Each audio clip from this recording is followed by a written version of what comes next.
Hi, Ravi. Make yourself comfortable. Thank you. Ravi is the Vice President for Digital Buildings and Global Commercial at Schneider Electric. And Ravi and I are going to be talking about how Schneider is reimagining the role of the field technician for 2025, 2030, and beyond. Okay, so going back to the evolution of service delivery, the talent challenges that we have, these things all sort of intersect to raise a lot of questions really into how are things going to change. So that's what we're going to get into. Before we do that, tell everyone a little bit about yourself. So first of all, bonjour à tous. I think very happy to be here with you, Sarah. Thanks for inviting me and enjoyed the panel with Sebastian. I think it was a good start this morning. So about myself, I'm born in India. I've been expat for more than now 19 years. I've lived in Southeast Asia, Middle East, Latin America, and now in France last 13 years. And I've had two parts in my career. In the first part, I was a solution architect in telecommunications industry. So I worked with Nokia Networks, Ericsson, across Southeast Asia, Middle East, Latin America on deploying the biggest 3G rollouts at that time and really enjoyed traveling across the globe. Then I did my MBA in France in HEC, and I joined Schneider Electric in corporate strategy, where I worked with the executive committee for a while. I understood our problems in deep. I became an internal auditor. So I went in finance actually thinking I'll become a CFO in the group because finance is something I enjoy, and I still, the closest to my heart is, and I think deep down I'm a financial guy. Yeah. So I worked with our executive committee on the biggest problems across the globe, from R&D efficiency, solution business model, services transformation, topics like that. For roughly 3 years, I traveled across 15 countries, I spent time in our factories. And at that time, I realized I'm not a financial guy, So because I like one part of finance, which is value creation, but I don't like the other part, which is controlling, It's not my DNA. So I went into business and I started with our biggest customers and cloud and service providers, supported them in their own expansions across the globe. And I think data center, cloud business growing so fast, I learned so much about our own business, our own deficiency in terms of where we need to transform. And from there now I've been part of the business transformation team, what we call digital energy, for the last 7 years. So I was recruited by one of our executive committee members, and I worked with him on commercial transformation, which is to turn around the P&L, which was the first phase. And I was responsible for commercial policy and pricing to turn around the P&L. And then I started leading services some 4 years back, and now I lead the entire digital buildings commercial globally, which includes 3 main elements. So one is our global initiatives, which is demand creation, sales community, leading that, prioritizing new investments and our launches globally. So that's one part. Second part, I lead the international operations, so which is growth of buildings business in international, where we want to double our market share in the next 3 years, and where I lead the investments in those zones, countries like India, Middle East, South America, all those are led by me. And then finally, services, which is the major engine of growth, and where my main focus is modernization and digitization of our services. The biggest part is, the biggest opportunity is moving from that traditional service model to completely digital. Yeah. So that's about me. So thank you for that. And when you think about where Schneider is on that journey from traditional to digitally enabled service, how would you describe where you are today? That's a good question. Where we are, I think if I take a step back a bit, number one, I think our customers are transforming, and the markets are transforming. The biggest opportunity we have today is sustainability, energy efficiency, comfort. And if I talk about sustainability, if you look at any Fortune 500 company and you go into their capital markets, they are talking about sustainability, building sustainable operations, achieving net zero target by 2030, 2040. Okay, that's number one. Number two is energy efficiency. You look across Europe right now, the energy prices went up by 3 to 4 for companies like us. So imagine your energy bill was 30 million euro, suddenly it's 120 million euro, and type of impact that has on your P&L. And third is, governments, the net zero targets, the focus on sustainability, efficiency, that has created good secular trends for us to focus on those, and that has led to the transformation of our services business. So that started with understanding our customer, and the basic in service business is understanding your customer in a very deep sense, and in our case, obviously one part of customer is people, second part is what you have sold to them, and even that knowledge, in a lot of our companies doesn't exist, right? So what we started with is, our first phase of transformation was creating products that connect to cloud seamlessly, so that we are able to provide that digital service seamlessly to our customer and delivering value over there. Second part is then digitizing those service plans. And I think Sebastian mentioned a very good point, like getting that remote service in your contract. So customers recognize, there's something that is coming remotely, and this is how it's going to happen. So that was the second phase of transformation. Where we are today, I would say, in terms of maturity, we are not there. Today, if I tell you in terms of numbers, 25% of our service plans are digital. My ambition is to be around 80% by the year 2025, 85%, because we still have some customers that don't connect to cloud, especially the cloud customers themselves. So that's the challenge. So we'll get to 80%. We have the offer, we have the technology. Where we are transforming is people. I think people, not only on our side, but customer side as well. A lot of our customers still, they want to transform, they want to show they are digital, but they'll still say, oh, I want your guy on site. But what is he going to do on site? Tell me. What is he going to do on site? Is he going to walk around with you looking at all these equipment? Yeah. I don't know. That's valuable, So my role, and this is where I am very passionate about this, is I go and ask him, oh, let me walk with you, with my engineer, and show me what you're going to look at. Yeah. And if I show you that happening digitally, why do you need that? But it's a really good point, because this is where the people part comes in, is digging into, when they say that, what do they mean? Yeah. Like, what are they looking for? What are they wanting out of that time on site? Okay. Because if you just blow past that objection and just say, no, that's not how we're doing it, right? There's an emotional need or concern that you're not addressing. So you have to take the time to understand, what are they looking for? Do they want more information? Do they want that connection? And what is the best way then to provide that? Because to your point, it isn't just having someone go walk around. That's probably not what they're actually looking for. Or is it trust? Is it control, right? Like there's something underneath that. No, you're absolutely spot on. Whenever I talk about customer, we are in a B2B environment. Customer is not one person, right? So customer is this whole organization and their own politics inside, their own regions. You got one guy global, then you got regional guys, you got country guys, just like us.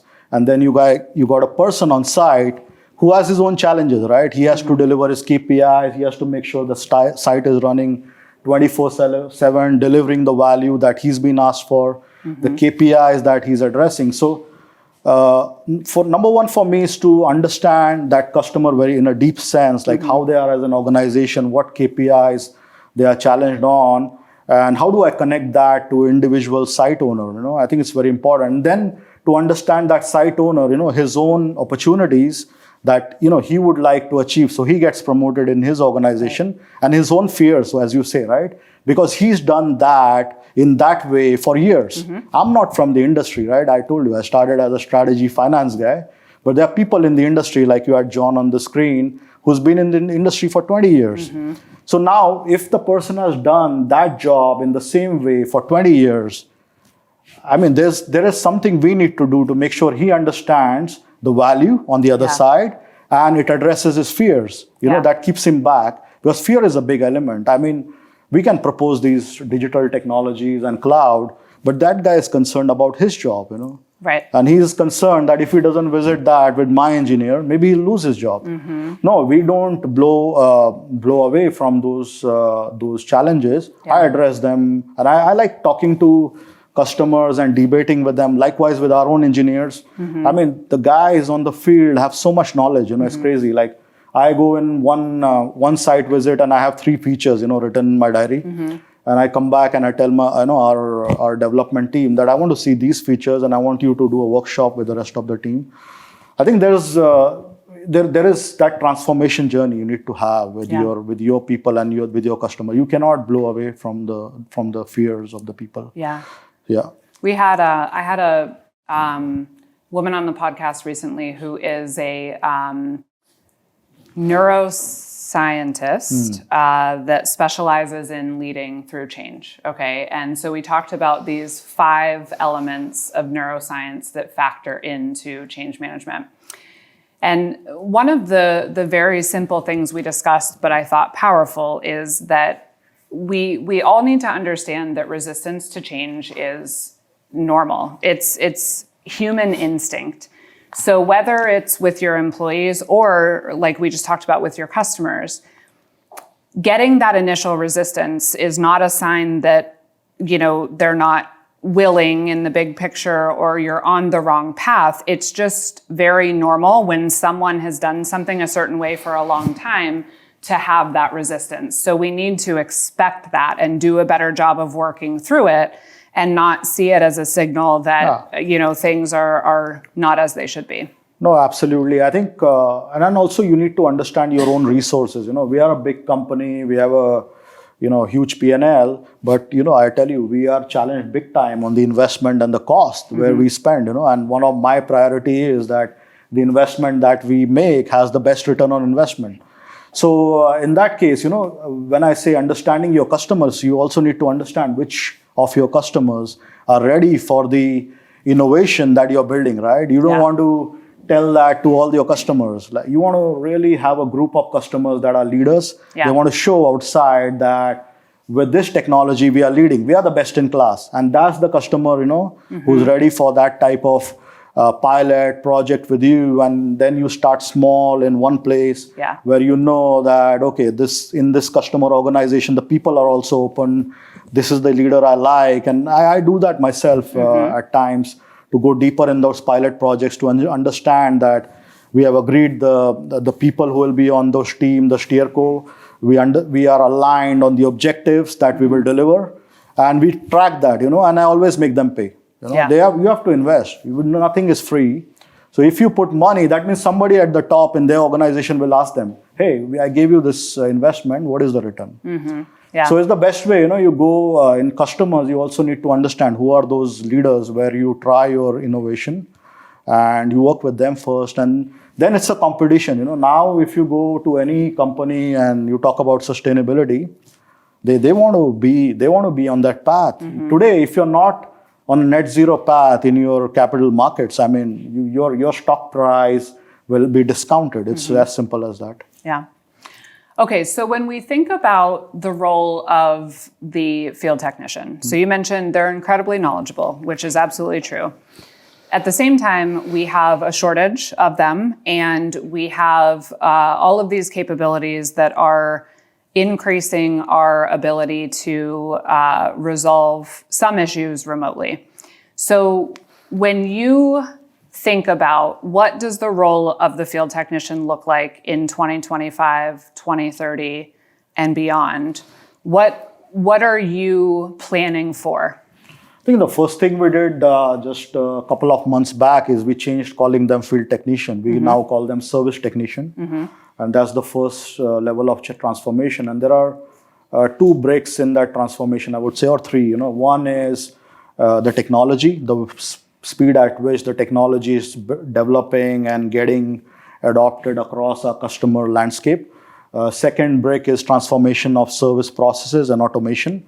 And third break is obviously people, the most important break.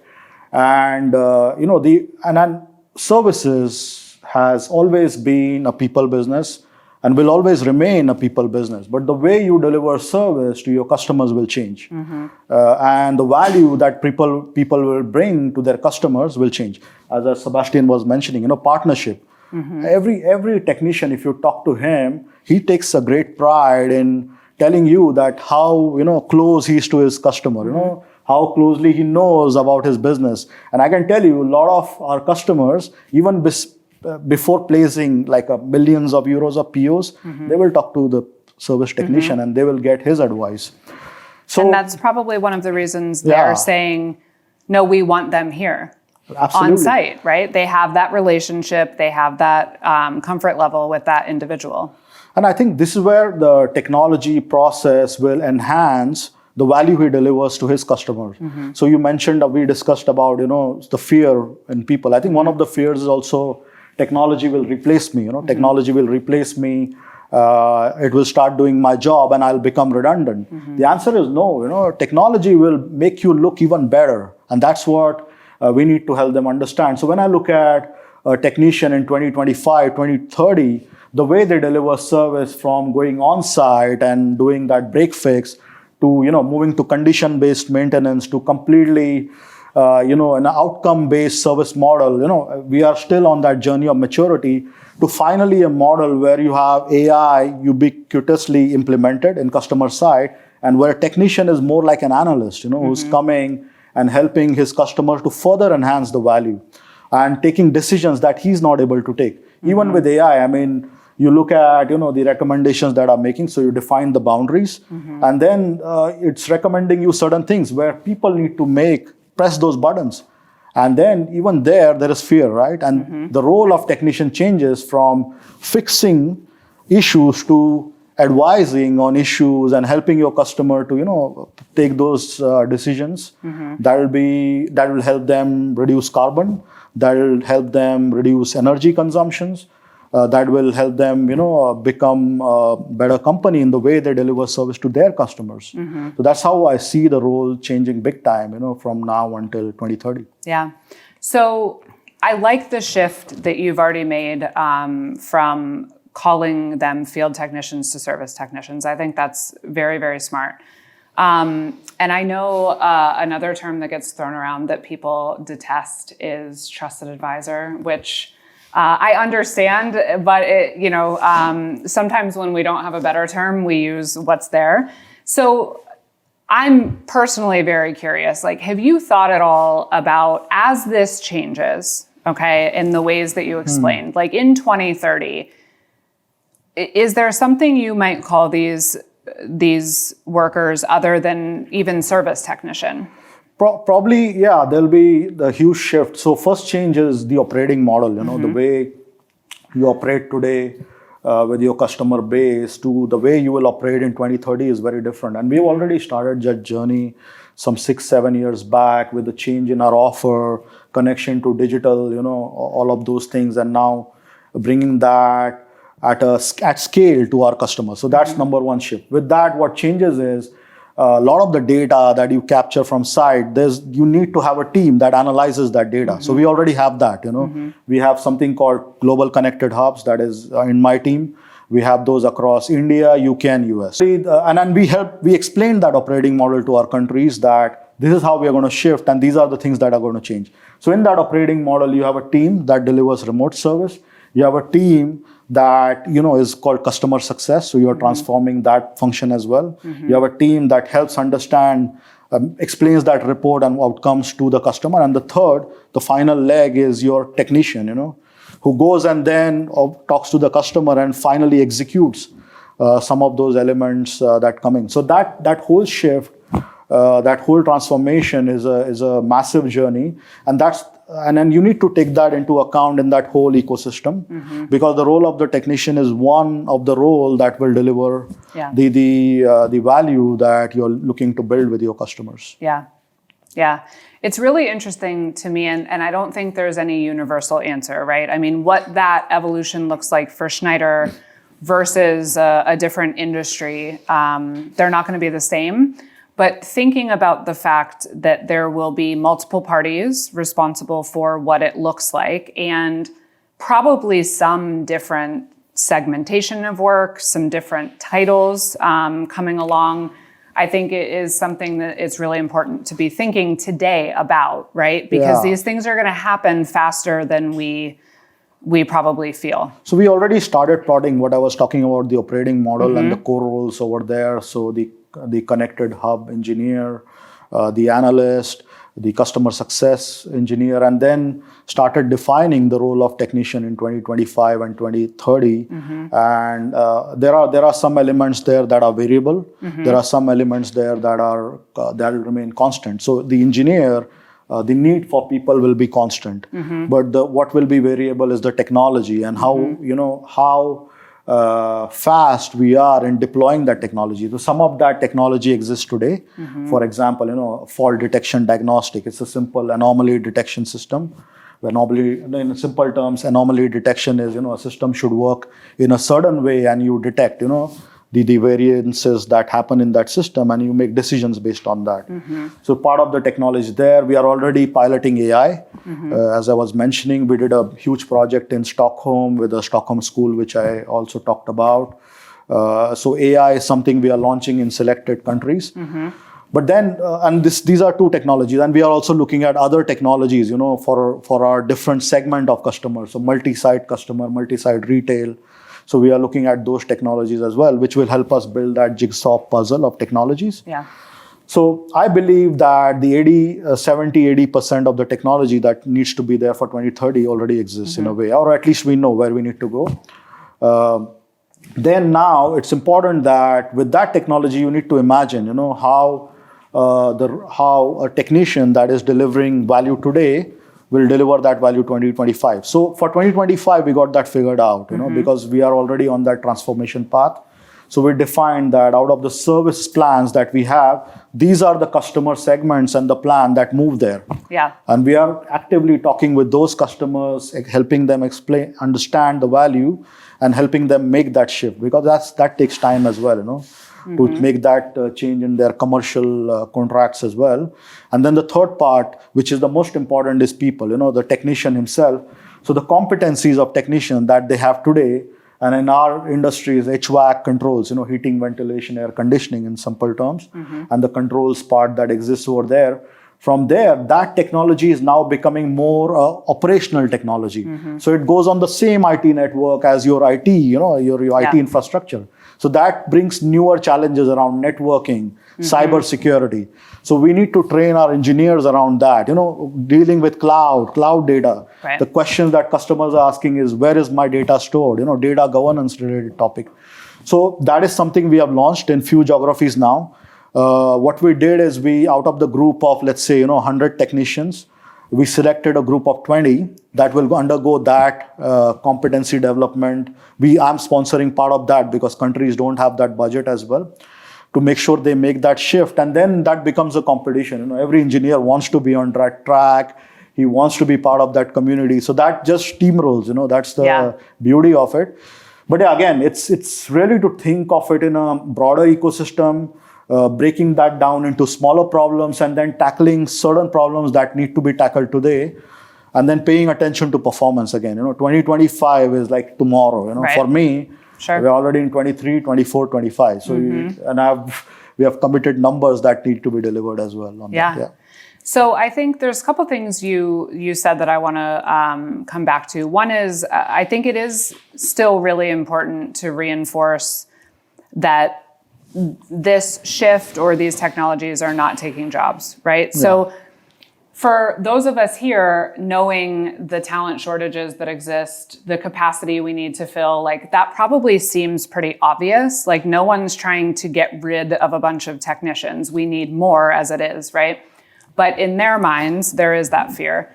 The second thing you said that I liked is this group of 20, you're kind of making it exciting for people to get involved early, and that will help with the change management. But the other thing that I'm thinking about, going back to the welcoming problems idea, is while this shift in what the role of the frontline worker will look like, it's challenging in the sense of managing change for existing folks and helping them understand what that change will look like.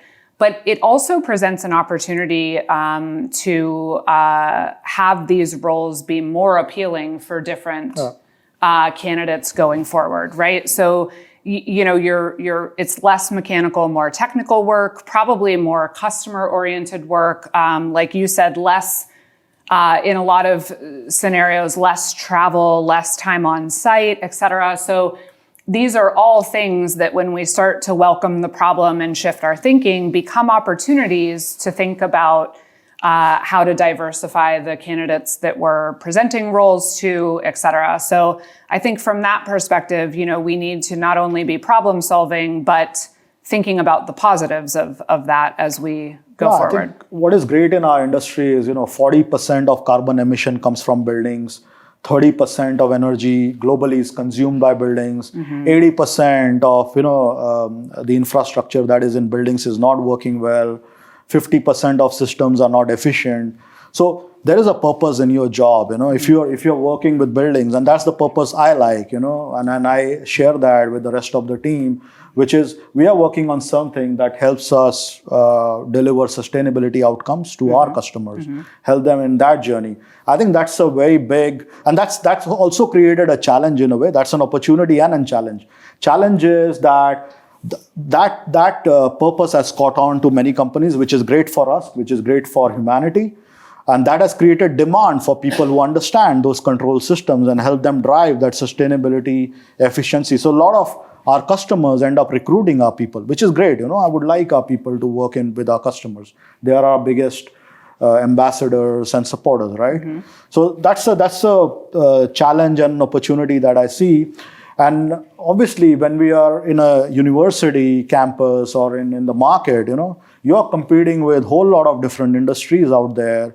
And your pitch has to be the best one to attract the new talent that is coming in the workforce from engineering colleges, and the talent that already exists, maybe in adjoining industries. Maybe there is an engineer, working in process technology or in electrical side of industry, and I would like that they transition to controls. And I want to, even look at those guys and say, yeah, we need to attract them and bring them in the fold so that the overall talent pool grows. Yeah. And this is where we are spending time. So two sides. One is on the university programs.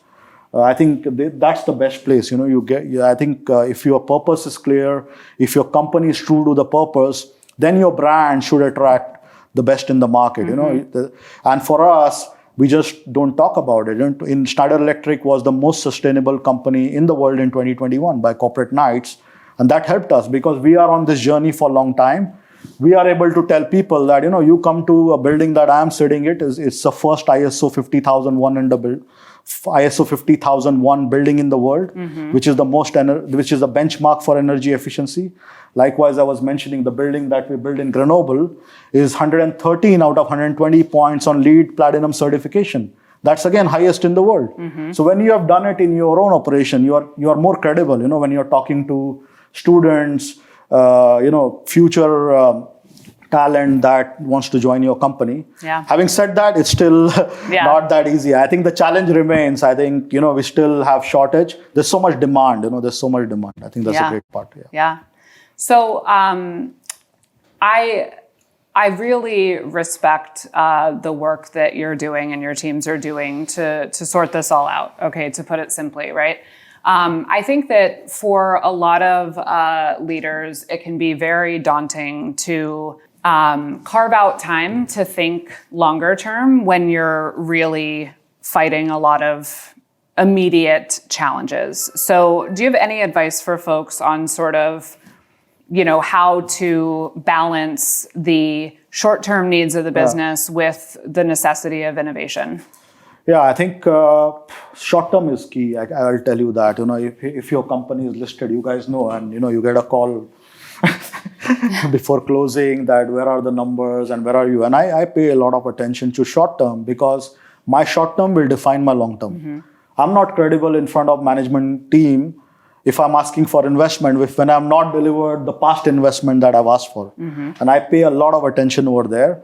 Now, having looked at all of that, I still prioritize, where I want to spend time and where I delegate, So I prioritize few topics that are on my list. Number one is obviously the performance. Performance is it's not optional. I mean, you need to deliver performance and the P&L has to be on track.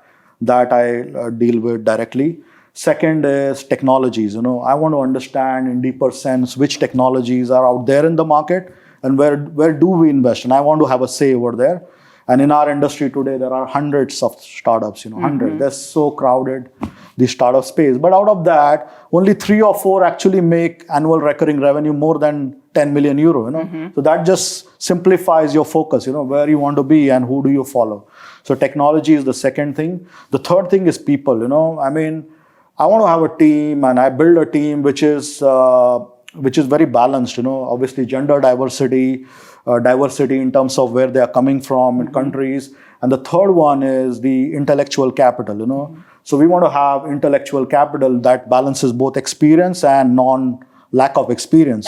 Because what happens sometimes with experience is you go down one path which is about, oh, I know this, so it should happen like that. But I want somebody who should say, why is it happening like that? Why this way? Maybe we don't need all of that. We go this direction. That debate balances, the team. Also, everyone has a great say. And I think the performance is much better. So those 3 things. And what else? I use something very practical. I have this board on my, in my office, and I put priority and, impact. And I shuffle every Monday. I come actually and I shuffle the stickers on that, which is top priority and which one is going down the list or something going out in the dustbin. So I do some practical things like that as well to spend my own time. I think the biggest resource all of us have is the time. Time and mind space. Those are the 2 things. And I try to manage my mind space and my time. And I think mind space is the biggest, because if you're not in your office, doesn't mean you're not working. You're at home and you're thinking about work. You're thinking about work when you're on weekend somewhere. Oh, my colleague like that, or I have this problem. So you're working.